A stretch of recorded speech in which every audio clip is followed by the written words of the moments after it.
मजबूत इरादे और नेक दिल के साथ किए गए कोशिशों के परिणाम हमेशा अच्छे ही आते हैं। इसलिए जीवन की परेशानियों से घबराओ मत, बल्कि उन परेशानियों को हल करने की कोशिश करते हुए जीवन के सफर में आगे बढ़ते रहो।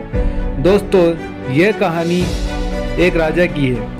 एक बार एक राजा ने अपने सैनिकों को सड़क के बीच में एक बड़ी चट्टान रखने के लिए कहा। चट्टान को बीच सड़क में रखवाकर राजा ने अपने सैनिकों से छुपकर उस चट्टान पर नजर रखने के लिए कहा कि देखना उस चट्टान को रास्ते से कौन हटाता है। लोग उस जगह पर आते रहते और जाते रहते, लेकिन किसी ने भी उस चट्टान को रास्ते से हटाने की कोशिश नहीं की। उस चट्टान के पास से लोगों के गुजरने वालों में राजा के कुछ करीबी लोग और शहर के बड़े व्यापारी भी शामिल थे। उनमें से कुछ लोग तो राजा को ही कोसने लगते कि क्या राजा है, इस चट्टान को भी रास्ते से नहीं हटवा सकता। लेकिन किसी ने भी उस चट्टान को रास्ते से हटाने का प्रयास नहीं किया। ऐसा काफी दिनों तक चलता रहा। एक दिन एक किसान अपनी सब्जियों के साथ उधर से गुजर रहा था, तो उसने चट्टान को रास्ते में पड़े देखा और सोचा कि सबको इस चट्टान की वजह से कितनी तकलीफ हो रही है। उसने अपनी मजबूत लाठी से उस चट्टान को एक तरफ धकेलने की कोशिश शुरू कर दी।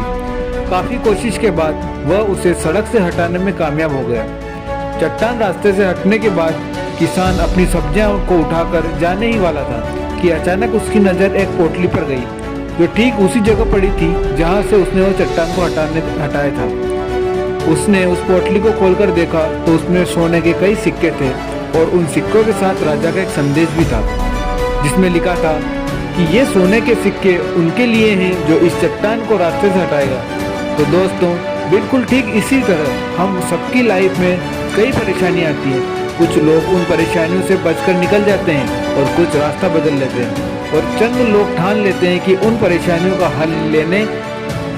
हल निकाल लेने की, और ऐसे ही लोग मुश्किलों में संभावनाएं और संभावनाओं में छिपे अवसर को खोज लेते हैं। तो दोस्तों, हमें यह शिक्षा मिलती है कि मजबूत इरादे और नेक दिल के साथ की गई कोशिशों के परिणाम हमेशा अच्छे ही होते हैं। इसलिए जीवन की परेशानियों से घबराना मत, बल्कि उन परेशानियों को हल करने की कोशिश करते हुए जीवन के सफर में आगे बढ़ते रहना है। तो दोस्तों, यह कहानी आपको कैसी लगी कमेंट करके जरूर बताएं, और साथ ही वीडियो को लाइक और चैनल को सब्सक्राइब जरूर करें। Thank you.